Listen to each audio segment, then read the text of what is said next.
آپ کے سامنے دعوت و تربیت کے ثمرات پہ گفتگو فرما رہے تھے، اور اب میں جس شخصیت کو آپ احباب کے سامنے پیش کرنے والا ہوں، انتہائی مرتب اور مدلل طرز گفتار رکھنے والے اور گزشتہ 28 برس سے مسند تدریس پہ فائز اور بالخصوص 7 سالوں سے صحیح بخاری جیسی عظیم المرتبت کتاب کی درس و تدریس میں مشغول عمل ہے، تو میری مراد جامعہ سلفیہ کے فیصل آباد کے نائب شیخ الحدیث مدیر وفاق المدارس السلفیہ پاکستان مولانا یونس بٹ صاحب ہیں، تشریف لائے اور وفاق المدارس السلفیہ کے مقاصد و اہداف پر وقی گفتگو فرمائے۔ تشریف لاتے ہیں محترم مولانا یونس بٹ صاحب۔ الحمدللہ رب العالمین والصلاة والسلام علی سید الانبیاء والمرسلین وعلی آلہ واصحابہ اجمعین۔ فرد قائم ربط ملت سے ہے تنہا کچھ نہیں، فرد قائم ربط ملت سے ہے تنہا کچھ نہیں، موج ہے دریا میں بیرون دریا کچھ نہیں۔ رب ذوالجلال نے بر صغیر کے مسلمانوں میں دین کے ساتھ وابستگی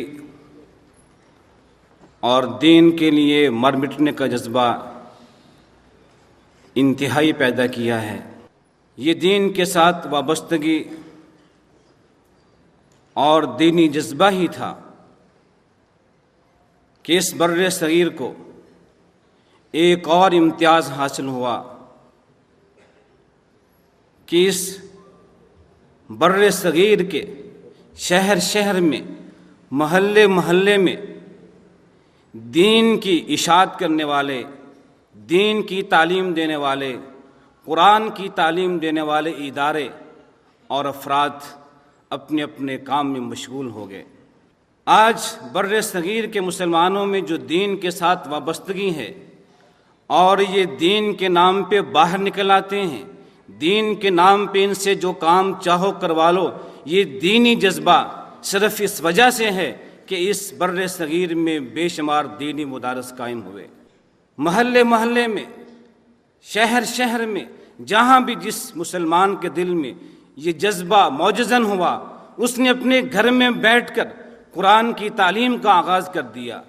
مسجد میں امام مسجد ہو، اس نے مسجد میں قرآن کی تعلیم کا آغاز کر دیا۔ لیکن یہ سب مدارس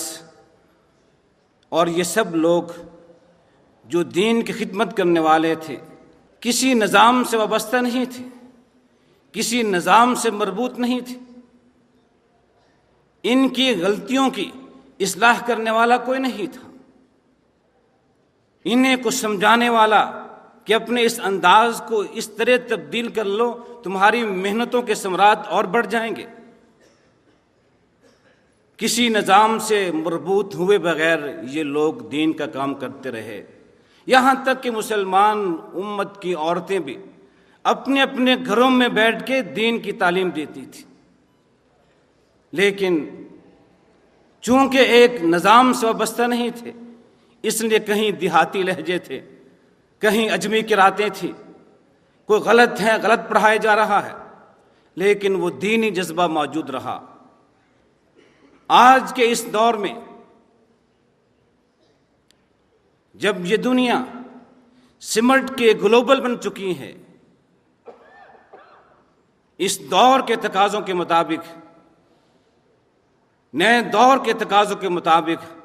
اگر یہ دینی مدارس کسی نظم سے وابستہ ہو جائیں تو ان کی محنتیں بہت زیادہ ثمر آور ہوں گی، ان کے کام میں اور زیادہ برکت ہوگی اور انہیں مزید کامیابیاں حاصل ہوں گی۔ اس لیے ادارہ وفاق نے پاکستان کے اندر سلفی مدارس اور جامعات کو ایک پلیٹ فارم پہ جمع کرنے کی کوشش کی کہ یہ معلمین کی صورت میں، مدارس کی صورت میں، اور ان مدارس سے پیدا ہونے والے نوجوان جو اپنے اپنے مقام پہ ہیرے ہوں گے، موتی ہوں گے، لیکن سارے بکھرے ہوئے ہیں، ان سارے ہیروں کو، ان موتیوں کو ایک جگہ اکٹھا کیا جائے، انہیں یکجا کیا جائے، اور جب یہ بکھرے ہوئے موتی اور ہیرے ایک ہار کی شکل میں امت کے سینے پہ سجیں گے تو پھر خوبصورتی بھی ہوگی، پھر ان کی دمک بھی ہوگی، ان کی چمک بھی ہوگی، اور اس وجہ سے پھر دین کی اشاعت اور زیادہ ہوگی۔ ادارہ وفاق نے یہ کوشش کی ہے کہ موجودہ دور کے تقاضوں کے مطابق ایک ایسا نظام تعلیم، نصاب تعلیم وضع کیا جائے جس کے ساتھ اس دور کے، نئے دور کے تقاضوں کو سے ہم آہنگ ہو جائیں اور اس نئے دور کے تقاضوں کو ادا کر سکیں۔ اس دور کی جو ضروریات ہیں، اس دور کے لیے جیسے افراد چاہیے وہ افراد تیار کیے جا سکیں۔ ایک نصاب تعلیم بنا کے تمام مدارس کو دیا تاکہ یہ سارے ایک لڑی میں پرو دیے جائیں، سب ایک نظام کے ساتھ وابستہ ہو جائیں۔ مدارس تھے لیکن ان کے اندر کوئی نظم نہیں تھا، کوئی نصاب نہیں تھا، جو چاہے آ کے پڑھ لے، جو چاہے پڑھ لے، جب چاہے چلا جائے، کب آیا تھا کب گیا، کوئی نظام نہیں تھا، کوئی ریکارڈ نہیں تھا۔ لیکن آج کے دور کا تقاضا یہ ہے کہ دینی مدارس جس طرح کالج ہیں، یونیورسٹی ہیں، سکولز ہیں، ان کے انداز میں، ان کے اندر بھی ایک ریکارڈ ہو، معلوم ہو کہ کون کون سے طلباء ان مدارس میں آئے، کب آئے، کتنی تعلیم لے کے آئے، یہاں کی کتنی تعلیم حاصل کیا، کیا بن کے نکلے، اور اب کس مقام پہ وہ کام کر رہے ہیں۔ اگر یہ دینی مدارس وفاق کے پلیٹ فارم پہ اس طرح جمع ہو کے، اکٹھے ہو کے، ایک نظام سے مربوط ہو کے اپنے اداروں کے نظام کو بہتر بنا لیں تو ان کی کارکردگی پہلے سے مزید بہتر ہو سکتی ہے۔ قرآن حکیم کی تعلیم کے بہت سے ادارے تھے، تجوید کے بہت سے ادارے تھے، اور عرصہ دراز سے کام کر رہے تھے، لیکن جب موجودہ کلیہ قرآن کی انتظامیہ نے ایک نئے انداز سے کلیہ قرآن کے نام پہ اپنے کام کا آغاز کیا تو بہت سے پرانے اداروں کو پیچھے چھوڑ گئے۔ وہ قدیم ادارے تھے، ان کی خدمات مسلمہ ہیں، ان کی خدمات سے انکار نہیں کیا جا سکتا، لیکن ان کی کارکردگی محدود تھی۔ کلیہ قرآن نے وجود میں آنے کے بعد جس انداز میں کام کیا، جدید دور کے تقاضوں کے مطابق خود کو ڈھال کر دوسروں کو ڈھالنا چاہا، تو اس کی برکات اور ثمرات آپ دیکھ رہے ہیں کہ اب تجوید کے، قرآت کے ادارے بے شمار کھل گئے ہیں، اور کلیہ قرآن کے احباب کی توجہ دلانے سے وفاق نے بھی اپنے نصاب میں تجوید اور قرآت کا نصاب شامل کیا، اور ان طلباء کو جو اس سے قبل دینی مدارس میں تعلیم حاصل کر رہے تھے انہیں یہ سہولت دی کہ وہ عام نصاب کے ساتھ ساتھ یہ طالب علم تجوید بھی پڑھیں گے، تجوید کا امتحان بھی دیں گے، تجوید کی سند بھی حاصل کریں گے۔ یہ بھی صدقہ جاریہ ہے کلیہ قرآن کا کہ ان کی توجہ سے وفاق نے اس کام کا آغاز کیا، جس میں ہمیں بہت سی کامیابی حاصل ہوئی۔ اب صرف یہ لاہور میں نہیں بلکہ پورے پاکستان میں، کراچی سے لے کے پشاور تک، بلتستان تک، کوئٹہ تک یہ چیز پھیل چکی ہے۔ لوگوں کے اندر، طلباء کے اندر یہ شوق پیدا ہوا ہے کہ ہم بھی تجوید کا علم حاصل کریں، ہم بھی قرآت کا علم حاصل کریں، اس کا امتحان بھی دیں۔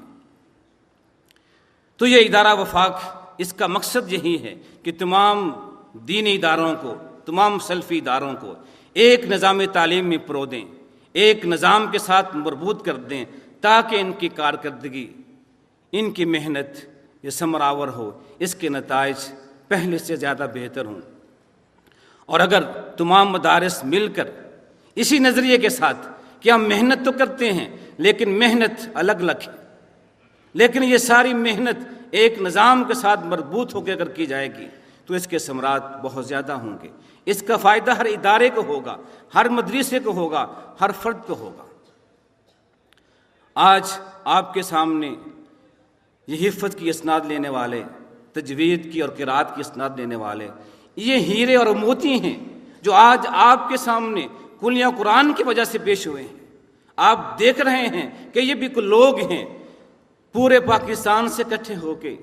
کلیہ قرآن میں انہوں نے تجوید کا علم حاصل کیا، قرات کا علم حاصل کیا۔ اسی طرح وفاق بھی یہ چاہتا ہے کہ پورے ملک میں بکھرے ہوئے یہ علماء، یہ ہیرے اور موتی، یہ ایک جگہ ایک لڑی میں ان کو پرو دیا جائے تاکہ ان کے اندر بھی خودداری پیدا ہو، جو خودداری اقبال چاہتا تھا کہ نہیں شان خودداری کہ چمن سے توڑ کر تجھ کو کوئی دستار میں رکھ لے کو زیب گلو کر لے۔ اگر وفاق کے ساتھ یہ منسلک ہوں، مربوط ہوں، ان کے اندر خودداری پیدا ہوگی، یہ کسی کے مہرے نہیں بنے گی بلکہ اعلیٰ مقاصد کے حصول کے لیے محنت کریں گے، ایک مشن کے لے کے آگے بڑھیں گے۔ لیکن جب مشن کوئی نہیں ہوگا، جب نظم کوئی نہیں ہوگا، پھر جو چاہے ان کو لے جائے، اپنے اپنے مقاصد کے لیے، اپنے اپنے اداروں کے لیے انہیں استعمال کر لے۔ ادارہ وفاق یہی کوشش کر رہا ہے کہ تمام دینی مدارس کو نصاب تعلیم کے لحاظ سے، نظام تعلیم کے لحاظ سے اور اداری نظام کے لحاظ سے مربوط کر دے، اور اس نئے دور کے جو تقاضے ہیں ان کے ساتھ ان کو ہم آہنگ کر دے۔ اللہ سے دعا ہے کہ ہمیں توفیق دے، ہمیں بھی اور تمام مدارس کے احباب کو اور ارباب کو بھی